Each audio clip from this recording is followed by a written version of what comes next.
Tipping is a hot topic right now. The tipping hashtag has over 180 million views on TikTok. But where did it all start? And how did it become synonymous with Western hospitality? Let's look back at the history of restaurant tipping in America. You might be surprised to learn the practice of tipping actually originated in Europe. In the 1860s, wealthy Americans saw it as a status symbol and adopted the custom. In fact, there's a rumor that the term tip comes from an acronym in Old English, to ensure promptness. When the U.S. government abolished slavery, there weren't a lot of jobs for newly freed African Americans. That left room for exploitation. One loophole restaurants found was that if customers gave tips, they wouldn't have to pay workers a wage. Even back then, there was controversy around tipping. People who were against it saw it as a system where the underprivileged relied on the wealthy. Even millionaire Anne Morgan, the daughter of J.P. Morgan, didn't believe in tips. In 1915, she opened a restaurant with a no-tipping policy in New York City.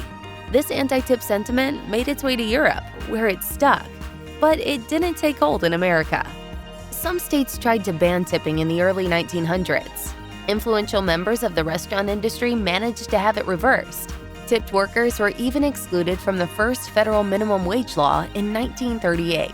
Luckily, they secured a base wage in 1966, which was 50% of the minimum wage. Then, in 1996, Congress froze the sub-minimum wage for tipped workers at $2.13 an hour. That number remains the same today. Nowadays, more and more people pay with credit cards and smartphones instead of cash. Restaurants have had to add digital tipping options to keep up. There's been a rise in tablet tipping where customers tap a POS touchscreen to give a tip. Some restaurants use other digital methods to collect tips, like QR codes or Venmo. Why do some restaurant staff have an issue with tipping? In theory, a tipped worker should be earning the federal minimum wage, at least.